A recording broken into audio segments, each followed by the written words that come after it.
Não é uma perícope apenas, né? O capítulo ele não é dividido, mas também são muitos argumentos para nós meditarmos numa noite apenas. Eu dividi, pelo menos em duas partes aqui, o capítulo 9. Versículo 1. Será que eu não sou um homem livre? Não sou apóstolo? Não vi Jesus, nosso Senhor? Por acaso vocês não são fruto do meu trabalho no Senhor? Se não sou apóstolo para outros, certamente eu sou para vocês, porque vocês são o selo do meu apostolado no Senhor. A minha defesa diante dos que me questionam é esta: será que nós não temos o direito de comer e beber? Será que não temos o direito de levar conosco uma mulher crente como esposa, como fazem os demais apóstolos, irmãos do Senhor e Cefas? Ou será que somente eu e Barnabé temos de trabalhar para viver? Quem é que vai à guerra às suas próprias custas? Quem planta uma vinha e não come do seu fruto? Ou quem apacenta um rebanho e não se alimenta do leite do rebanho? Será que eu digo isso apenas como homem? Não é verdade que a lei também o diz? Porque na lei de Moisés está escrito: não amarre a boca do boi quando ele pisa o trigo. Por acaso Deus está preocupado com bois? Será que não é certamente por nossa causa que Ele está dizendo isso? É claro que é por nossa causa que isso está escrito, pois quem lavra deve fazê-lo com esperança, e o que lhe colhe deve fazê-lo na esperança de receber a parte que lhe é devida. Se nós semeamos entre vocês as coisas espirituais, será muito recolhermos de vocês bens materiais? Se outros participam desse direito sobre vocês, não temos nós em maior medida? Entretanto, não fizemos uso desse direito. Pelo contrário, suportamos tudo, para não criarmos qualquer obstáculo ao Evangelho de Cristo. Vocês não sabem que os que prestam serviços sagrados se alimentam do próprio templo? E que os que servem ao altar participam do que é oferecido sobre o altar? Versículo 14. Assim também o Senhor ordenou aos que pregam o Evangelho que vivam do Evangelho. Até aqui a leitura da palavra do Senhor. Vamos orar. Senhor nosso Deus, nosso Pai, que nós possamos extrair do texto aquilo que realmente o Senhor quis passar para a Tua igreja. Nos ajuda, Senhor, nos capacita. Venha a nós o Teu reino mais uma vez. Em nome do Teu Filho amado Jesus. Amém. O que nós estamos dispostos a perder por causa do Evangelho, irmãos? Melhor, o que nós estamos dispostos a perder para que as pessoas tenham acesso ao Evangelho? É isso que Paulo está discutindo nessa passagem. É diferente. O que estamos dispostos a perder por causa de Cristo? O que estamos dispostos a perder para que as pessoas tenham acesso a Cristo? E Paulo, desde o início, ele está tratando sobre sabedoria. Desde o início da carta. Desde o início da carta, ele está tratando sobre conhecimento. O conhecimento que eu tenho, eu não posso usar isso para o mal. É basicamente isso que ele fala no capítulo 8. Na semana passada nós não vimos o capítulo 8, nós falamos sobre culto. Mas na semana retrasada, Paulo falou sobre... nós vimos sobre carne sacrificada a ídolos. A pessoa que tinha o conhecimento que a carne sacrificada a ídolos não tinha nenhum poder, não poderia usar esse conhecimento para o mal. para fazer o outro pecar. Ou seja, comer na frente dele, não explicar nada, com total soberba. Ou seja, o que Paulo está querendo que a gente foque nesse bloco é: precisamos administrar aquilo que conhecemos. Precisamos lidar com o conhecimento que a gente recebe. Ele vai dizer assim: olha, você não deve comer a carne, para que não pereça aquele por quem Cristo morreu. Ou seja, para que aquelas pessoas tenham acesso a Cristo. O que você deve fazer apenas na frente dela é não comer a carne. Ou seja, vale a pena fazer isso. Para aquela pessoa que Cristo também morreu igual a você, ela não sofra dano, o Evangelho não sofra dano. Agora Paulo não vai falar sobre carne sacrificada a ídolos, mas sobre o direito que ele tem. Paulo, como apóstolo, ele tem vários direitos. Ele vai dizer assim: olha, analisemos quem sou eu. Quem sou eu? E entenda qual é o problema aqui que passa. As pessoas questionavam o apostolado de Paulo. Na verdade, Coríntios foi a igreja que mais questionou isso, por causa dos relatos que nós vemos na carta. Nós temos esse relato aqui no capítulo 9, mas 2 Coríntios, se pararmos para pensar, esse é o ponto central de 2 Coríntios. Paulo separa uma carta só para defender o seu apostolado. Ele vai fazer isso porque as pessoas estavam questionando. Versículo 1. Será que eu não sou homem? Sou um homem livre? Não sou apóstolo? Não vi Jesus, nosso Senhor? Por acaso vocês não são fruto do meu trabalho no Senhor? Ele vai montar uma linha de raciocínio aqui para dizer assim, ó: eu tenho o mesmo direito que os apóstolos têm. Eu tenho o mesmo direito que Pedro tem. Mas depois ele conclui dizendo assim: eu abro mão desse direito para que o Evangelho tenha fluxo em vosso meio. Eu abro mão desse direito. Veja, Paulo não está querendo abrir mão de benefícios. O que são benefícios? São extras. São coisas que a gente não precisa, mas quando a gente tem é muito bom. É um benefício. Paulo não está abrindo mão de benefício.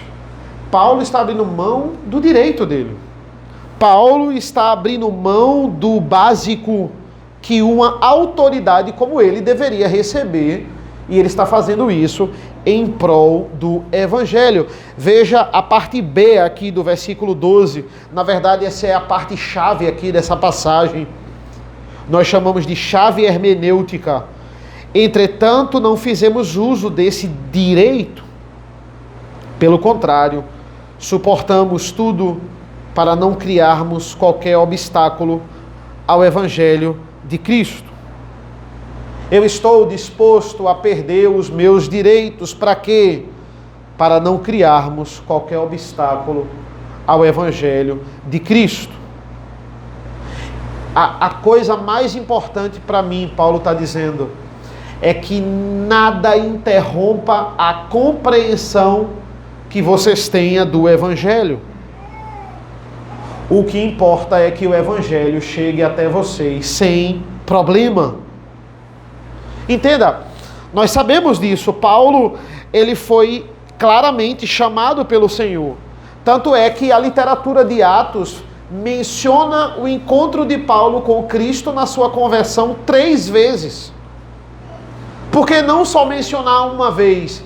Por que mencionar outra vez quando citam, quando ele está na sua viagem missionária, e depois mencionarem outra vez, e o ato em si, no livro de Atos, 3 vezes nós temos essa evidência de que Paulo, ele foi chamado por Jesus, que ele foi chamado pessoalmente por Jesus, porque chamado por Jesus, todos nós fomos, mas ele foi chamado pessoalmente.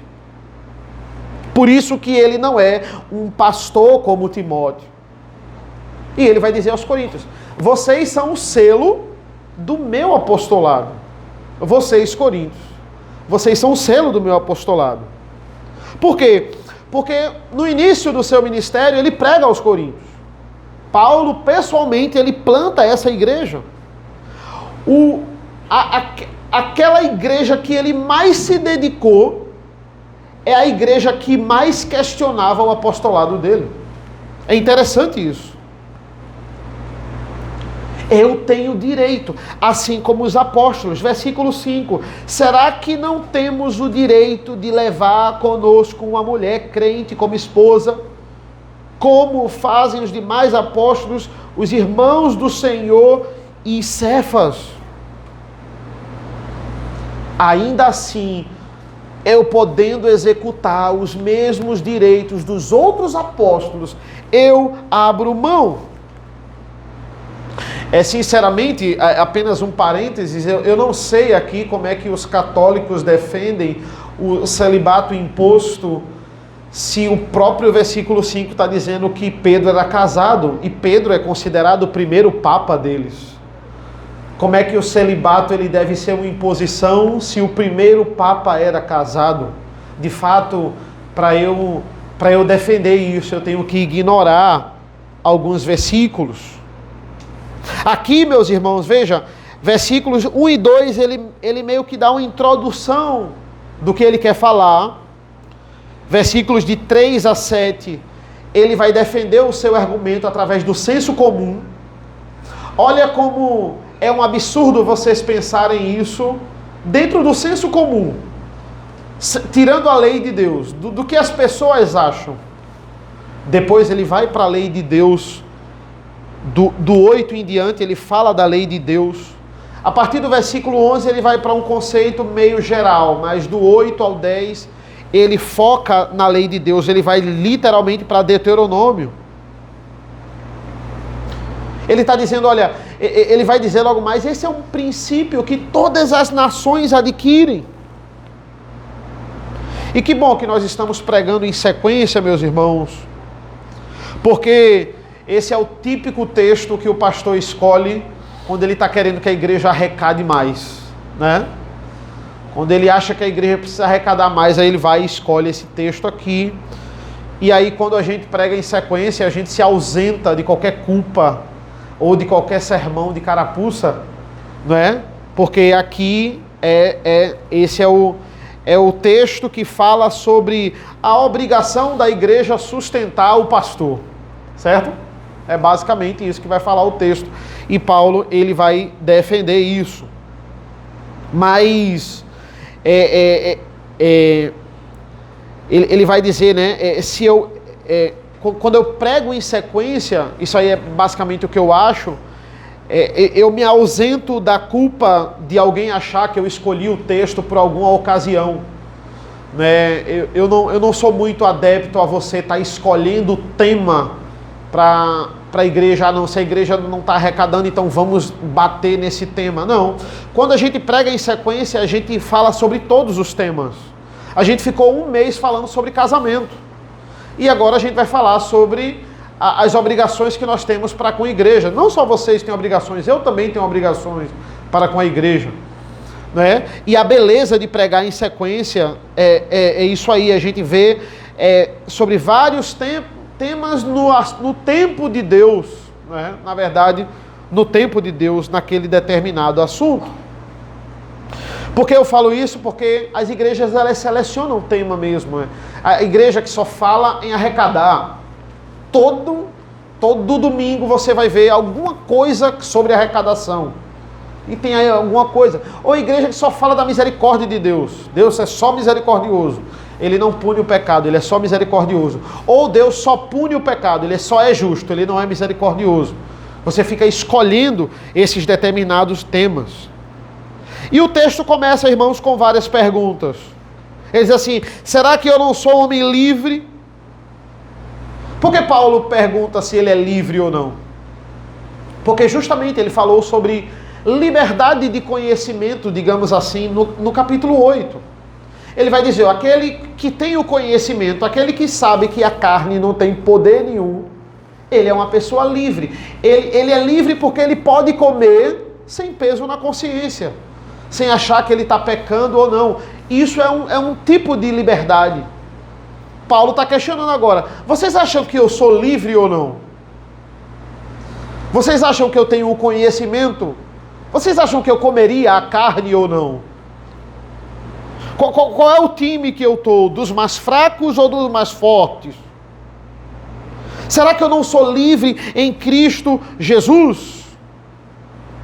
Não para se conformar com a opinião dos homens ou com o preconceito dos homens. Se Paulo fosse,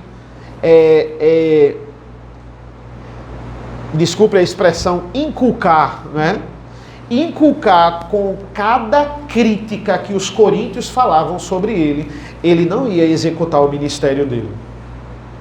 Ele só ia pensar nesses problemas. Será que eu não sou livre? Entenda, essa liberdade, como ele bem mesmo falou, não é motivo para eu deixar de tomar as decisões, levando em consideração, não que eu sou a autoridade, eu faço o que eu quero, mas sim um servo do Senhor. Veja, a liberdade dele não é o motivo para ele agir com soberba.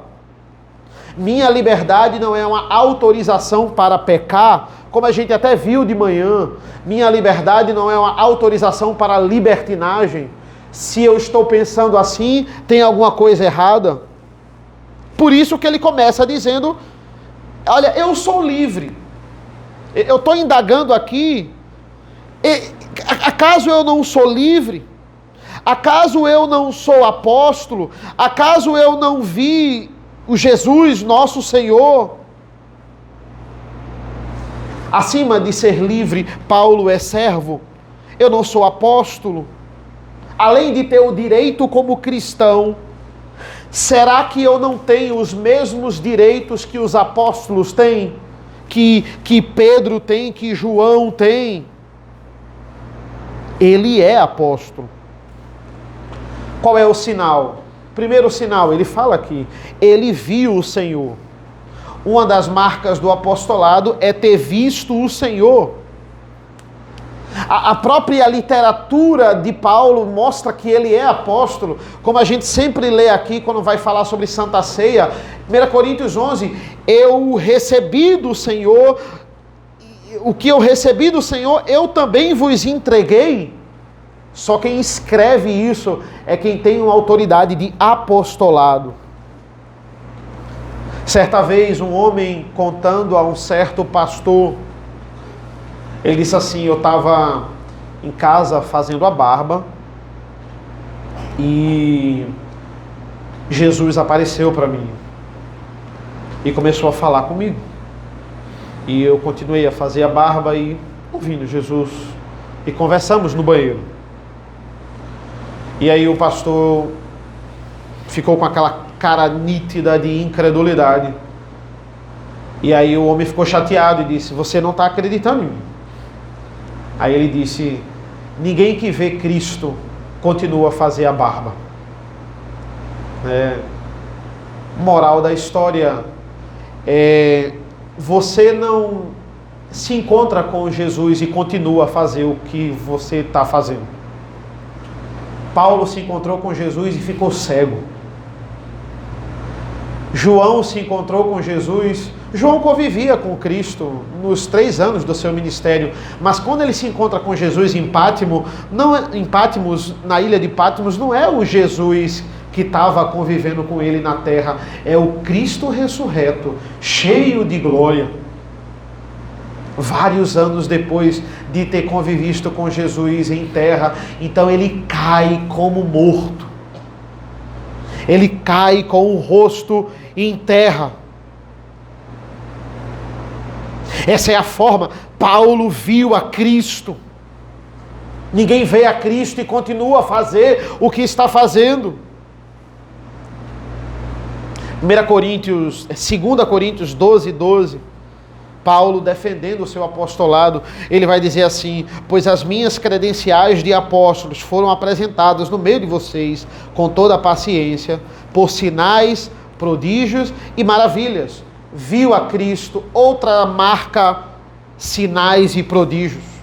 Eu nunca vi Jesus. Eu não tenho dom de cura. Eu não tenho dom de línguas. Eu não tenho dons miraculosos.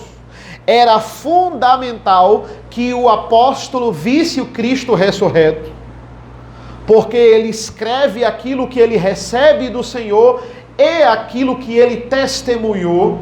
Cristo ressuscitou. Então é fundamental ele ter visto a Cristo. No caso dos outros, conviveram com Cristo em terra e viram a Cristo. Paulo viu Cristo ressurreto. E nós nos baseamos naquilo que eles viram.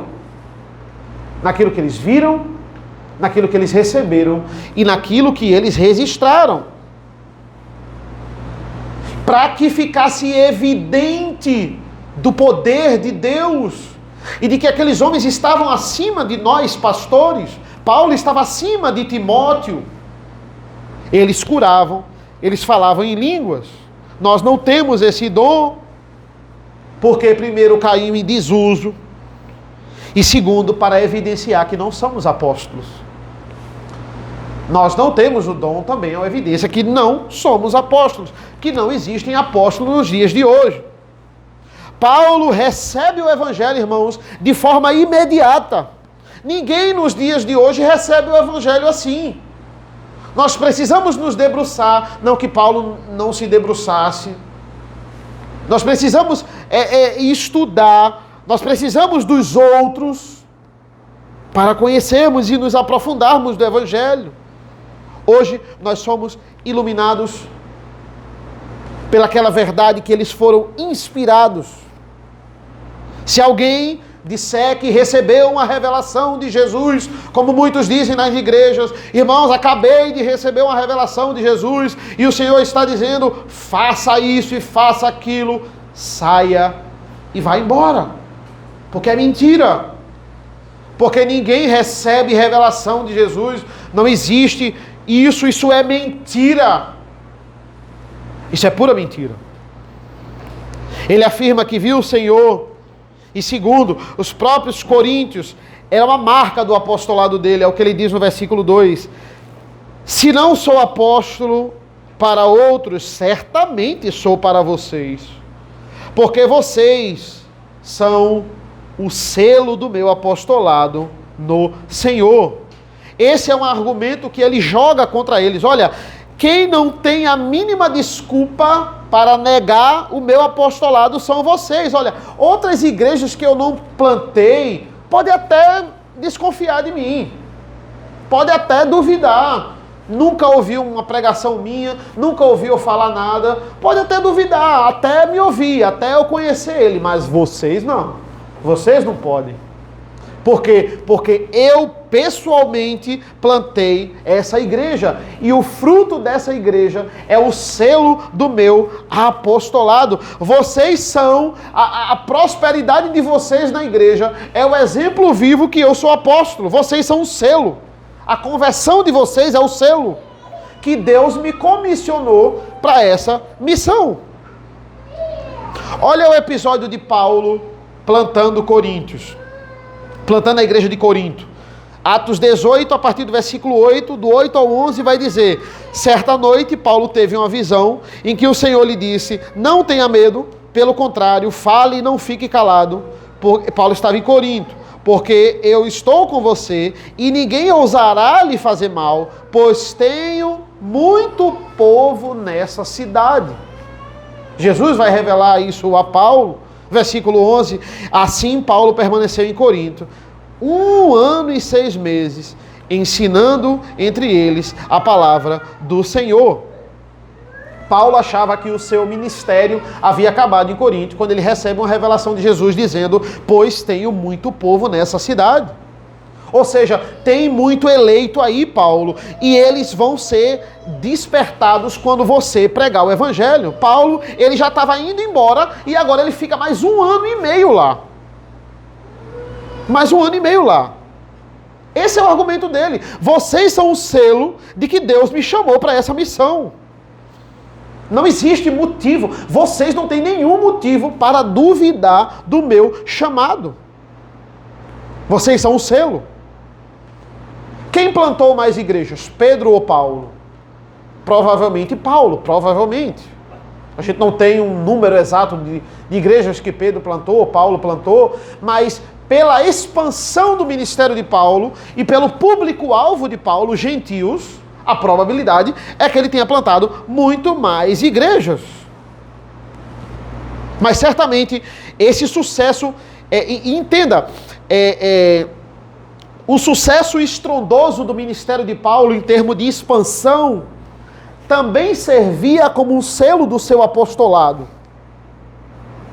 Veja, não é que os outros não tinham esse sucesso, os outros tinham. João tinha esse sucesso, Pedro tinha esse sucesso, mas eles não precisavam tanto desse sucesso por causa da quantidade de testemunhas que viram esses homens andando com Cristo.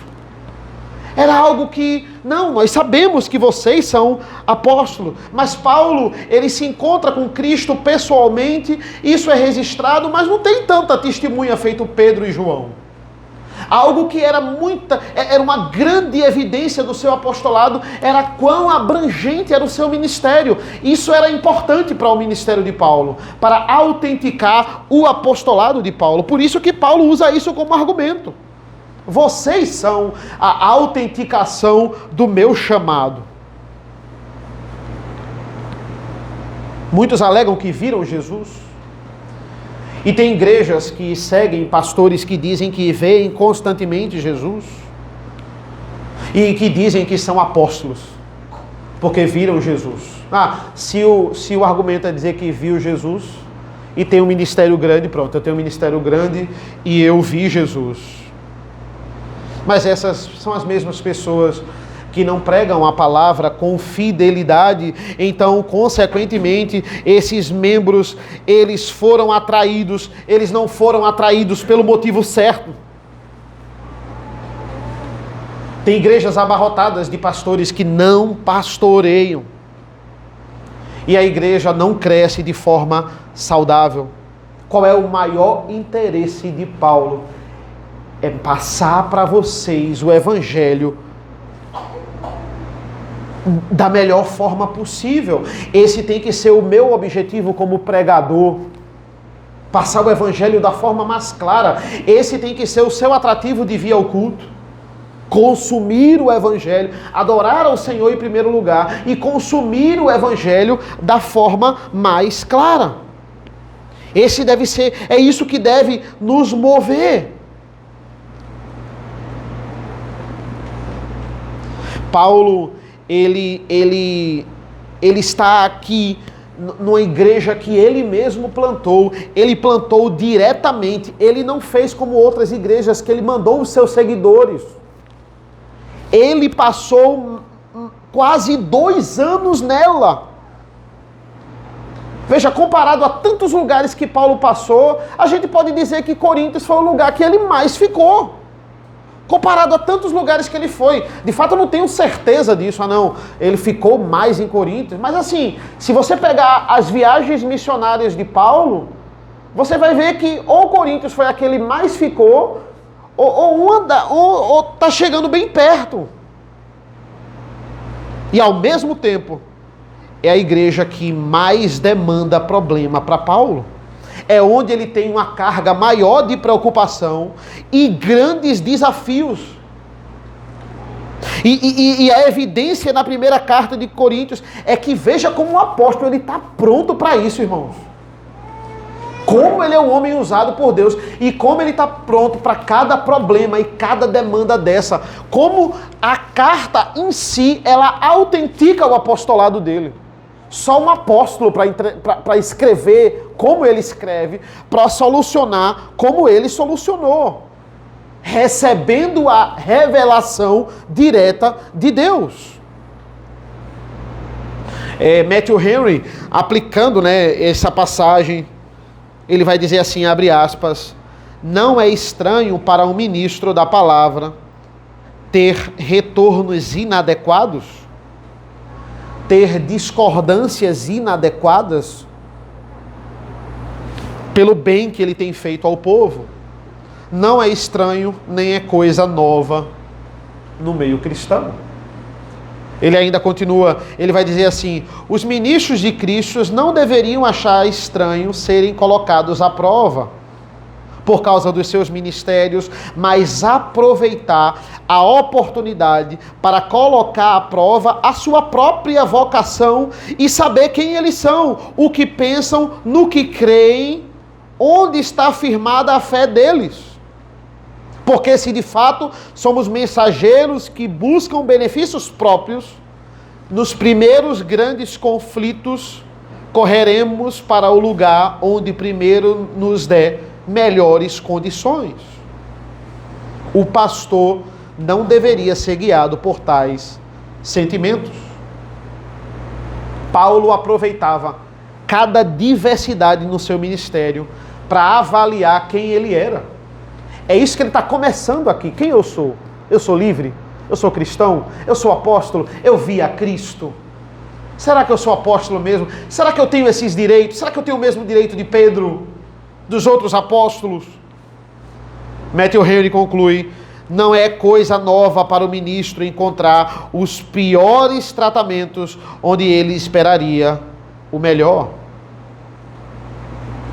A igreja de Corinto tinha muitas razões para crer que ele era um apóstolo e pouquíssimas para duvidar do apostolado dele, mas qual é a reação da igreja? É o contrário.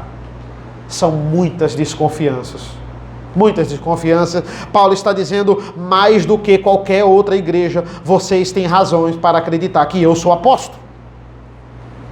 Eu fui instrumento que trabalhei duro para erguer a igreja. E quais eram os direitos de Paulo como apóstolo? A partir do versículo 3, são versículos bem práticos, por isso que eu foquei no 1 e no 2 bastante aqui agora, mas agora a gente vai para uma parte mais prática, que é a partir do versículo 3. Primeiro, o senso comum, versículos 3 a 7. A minha defesa diante dos que me questionam é essa: será que nós não temos o direito de comer e beber? Será que não temos o direito de levar conosco uma mulher crente como esposa? Para, como fazem os demais apóstolos, os irmãos do Senhor e Cefas? Ou será que somente eu e Barnabé temos o direito somente eu e Barnabé temos de trabalhar para viver? Quem é que vai à guerra às suas próprias custas? Quem planta uma vinha e não come do seu fruto? Ou quem apacenta o rebanho e não se alimenta do leite do rebanho?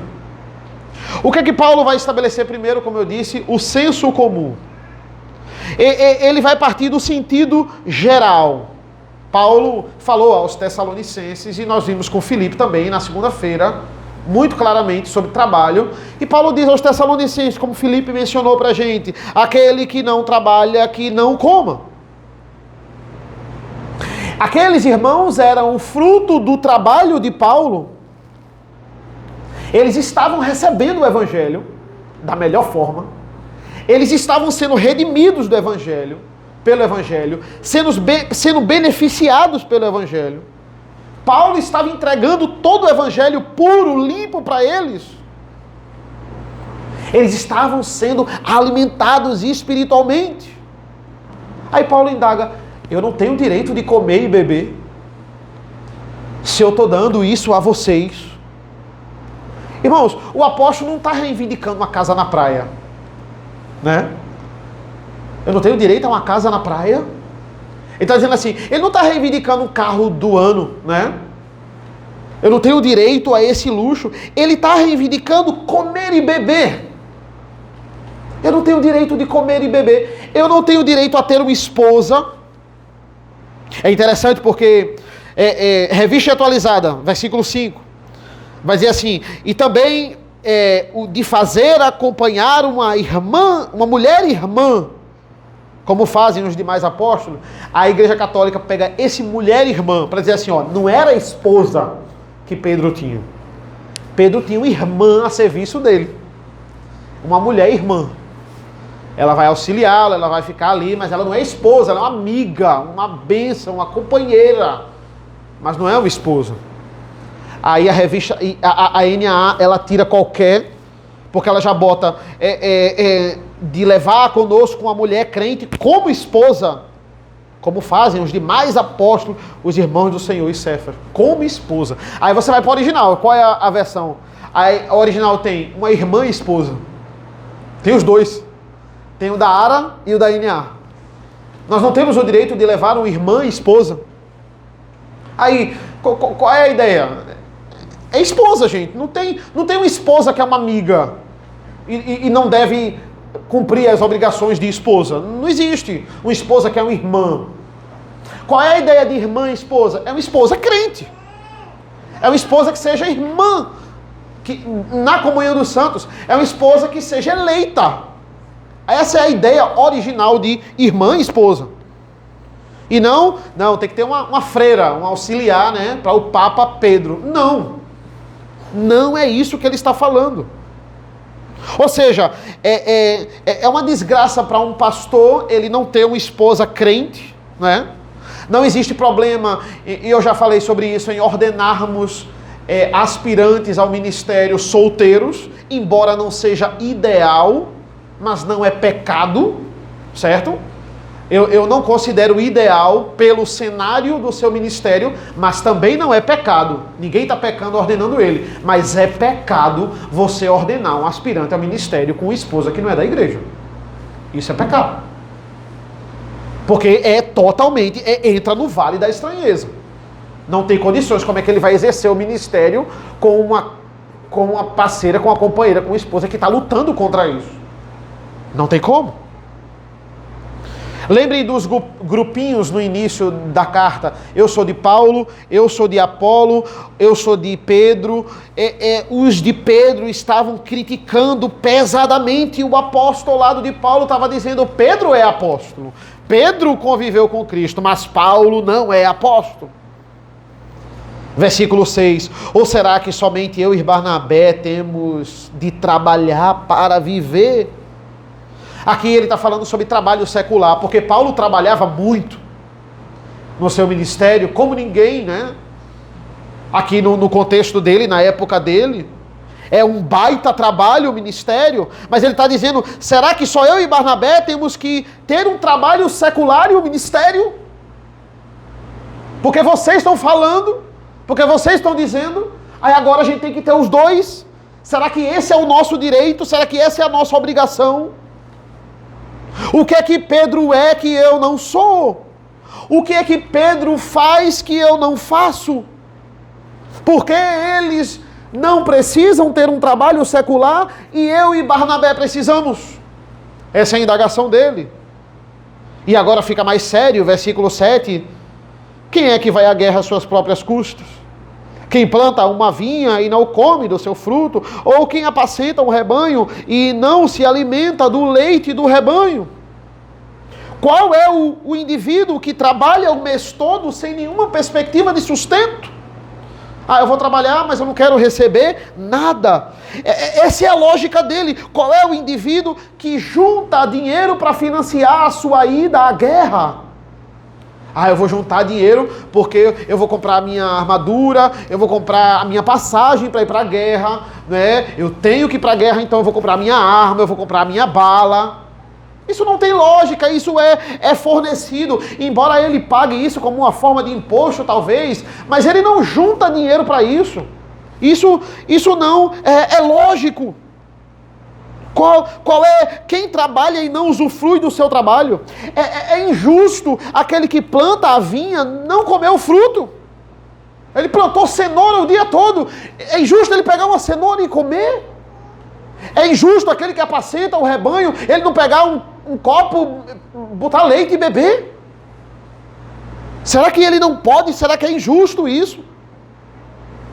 Esse é o princípio geral. Ele está dizendo assim, olha, o que é que ele está dizendo com o princípio geral? Ninguém faz isso. Os cozinheiros do restaurante, eles vão comer a comida que eles estão cozinhando. É a sobra ali, o patrão vai chegar e vai dizer, pessoal, a comida aqui é a comida que vocês estão fazendo. É ilógico, vocês estão fazendo essa comida aqui, mas vocês vão comer uma comida, uma quentinha que eu vou comprar para vocês. Não, se é um restaurante, você vai comer a comida do restaurante. Ele está dizendo, olha, todo mundo faz isso, é um senso comum, é um senso geral. Ninguém paga para ir para a guerra. Mas aí ele vai dizer, vamos à lei. Agora vamos à lei. Vamos ao argumento da lei. Versículos 8 a 10. Será que eu digo isso apenas como homem? Não é verdade que a lei também o diz? Versículo 9. Porque a lei de Moisés, na lei de Moisés está escrito, não amarre a boca do boi quando ele pisa o trigo. Por que acaso Deus está preocupado com um boi? Será que não é certamente por nossa causa que ele está dizendo isso? É claro que é por nossa causa que está escrito, pois quem lavra deve fazê-lo com esperança, e o que colhe deve fazê-lo na esperança de receber a parte que lhe é devida. Paulo vai para Deuteronômio, e existia um dito popular muito famoso entre os judeus. O dito é, não amarre a boca do boi quando ele pisa o trigo. Ou seja, o boi se alimenta do seu trabalho. Se você prender a boca do boi enquanto ele está trabalhando, daqui a um tempo ele vai morrer em cima do que ele está produzindo. Você não pode amarrar a boca dele. Ele come ali e ele trabalha ao mesmo tempo. Mas é claro que, e olha a lógica de Paulo, né? Deus não está preocupado com o boi, Deus não está preocupado com o animal. Isso aqui é uma expressão, é um dito popular que virou lei. O que é que virou lei? O homem é digno do fruto do seu trabalho. Ele deve ganhar pelo que ele está trabalhando. Se ele trabalha, ele tem direito. Não é o caso de Tessalonicenses, olha, se você não está trabalhando, você não come. Mas se você está trabalhando, é seu direito comer. Você tem o direito, pelo senso comum, você tem o direito, pela lei de Moisés, que vocês leem e respeitam tanto, Coríntios. E depois a gente vai ver que Paulo está dizendo tudo que ele tem direito, tudo que ele tem direito, tudo que ele tem direito, para depois dizer que vai abrir mão de tudo isso. Essa é a lógica dele aqui. Veja, eu sou apóstolo, vocês são o selo do meu apostolado, todo trabalhador é digno do seu salário.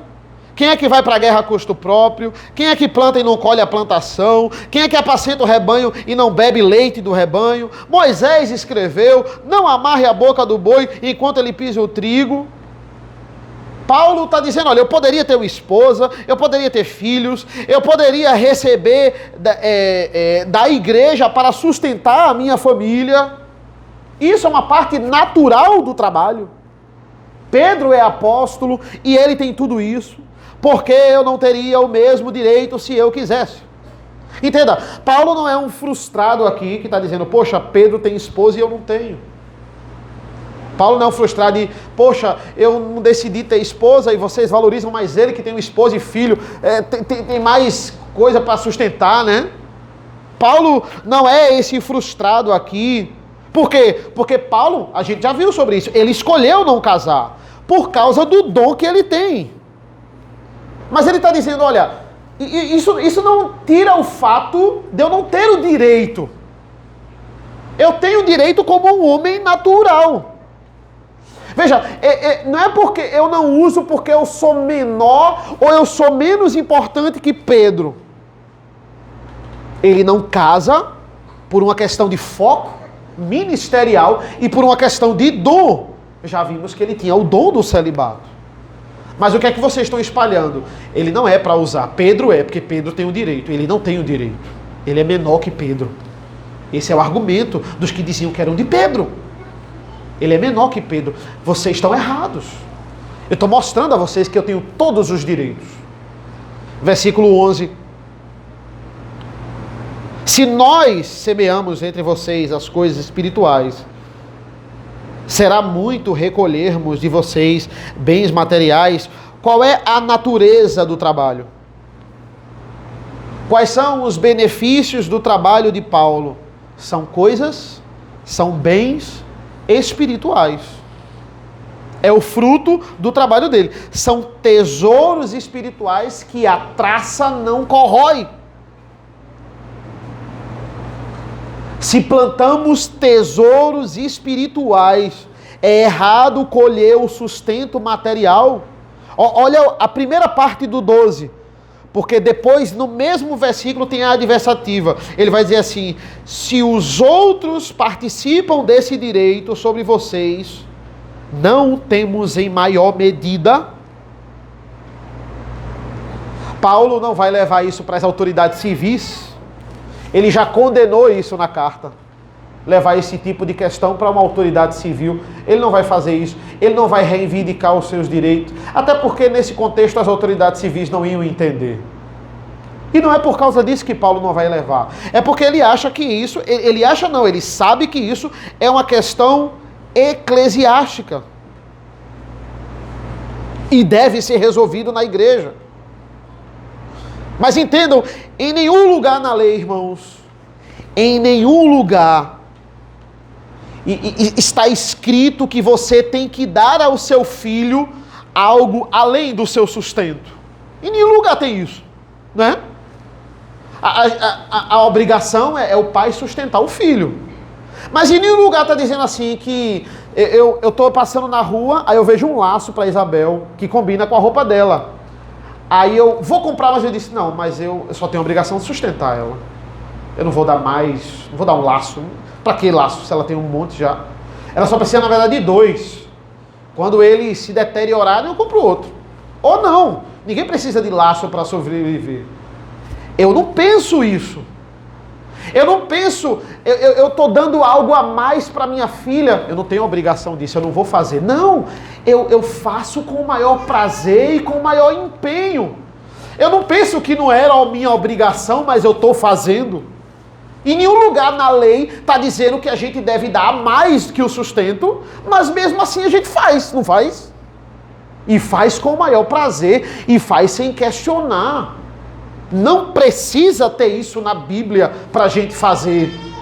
Não precisa ter isso, por exemplo, na lei civil. Dê mais do que o sustento.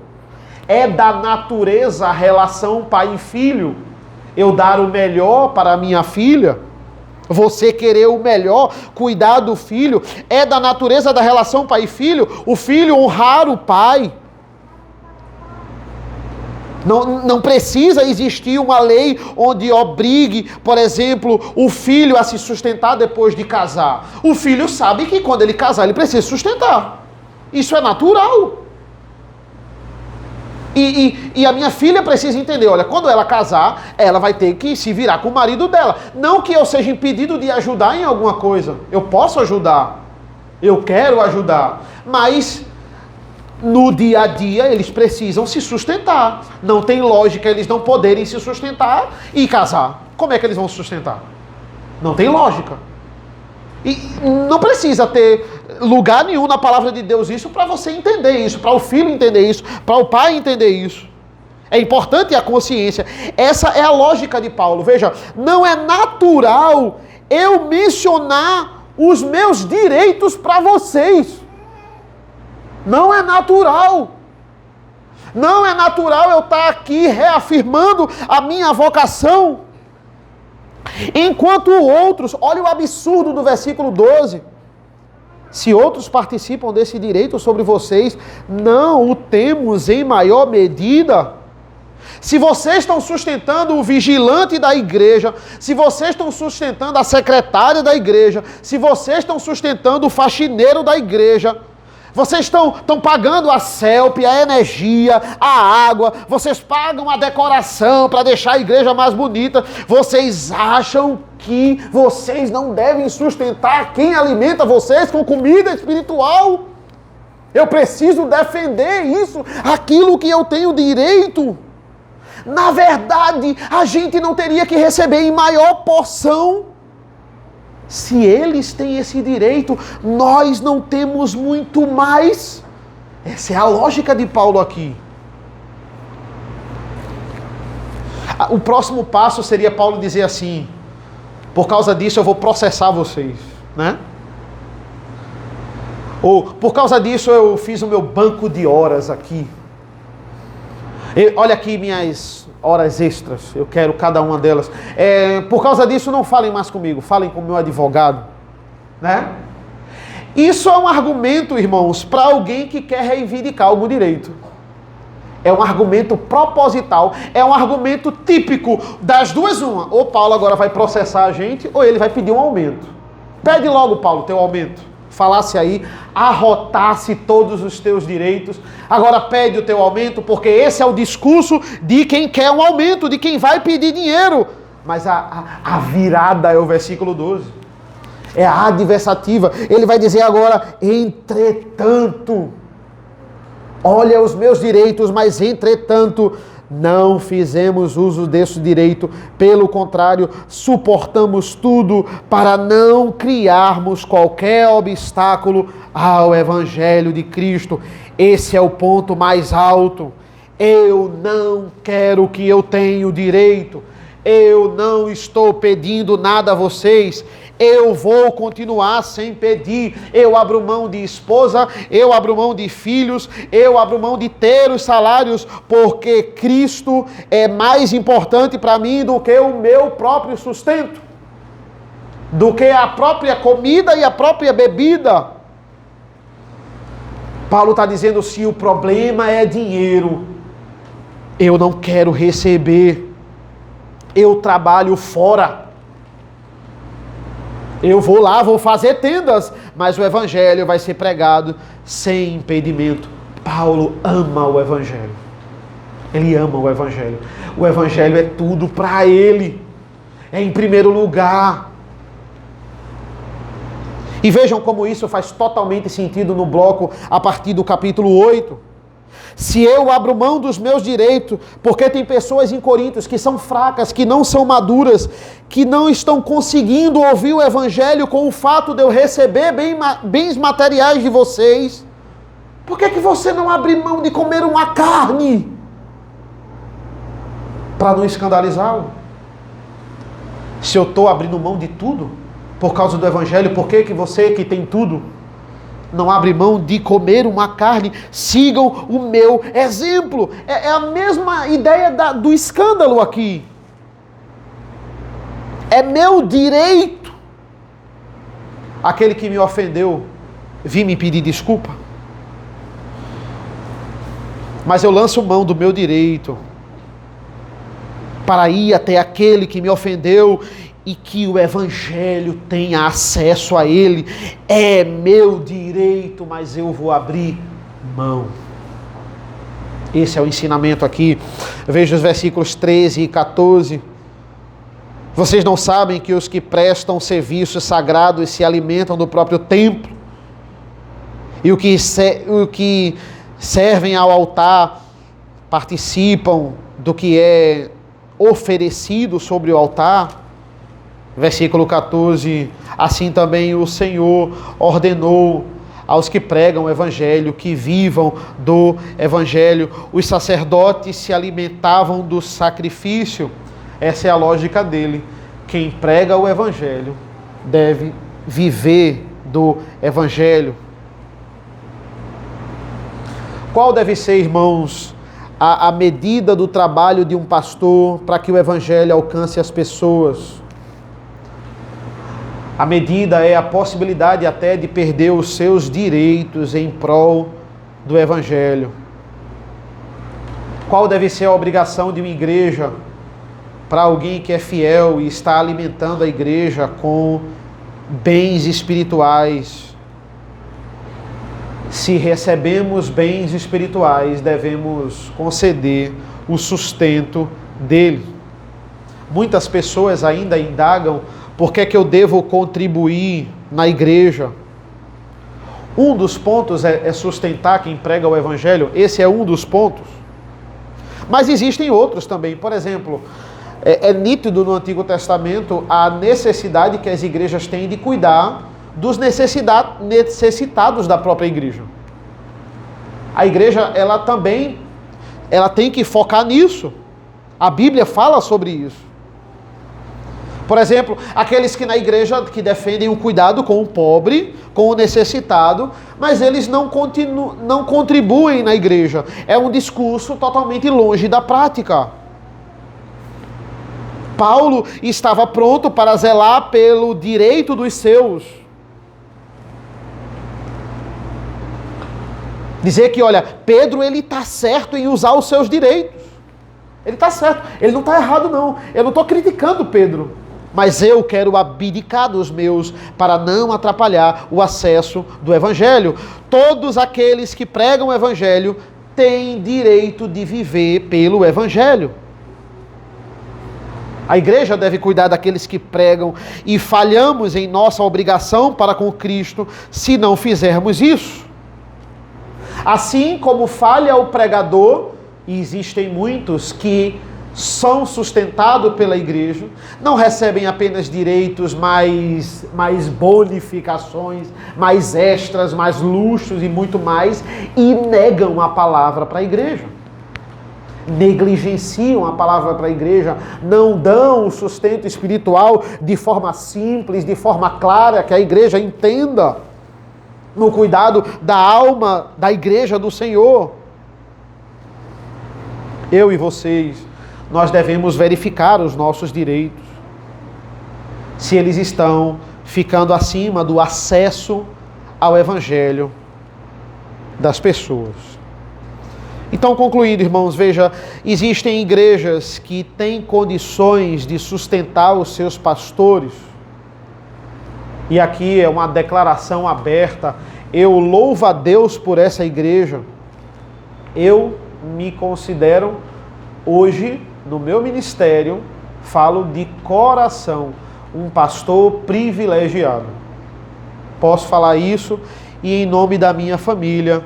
Por quê? Porque eu vejo a realidade dos pastores no Nordeste.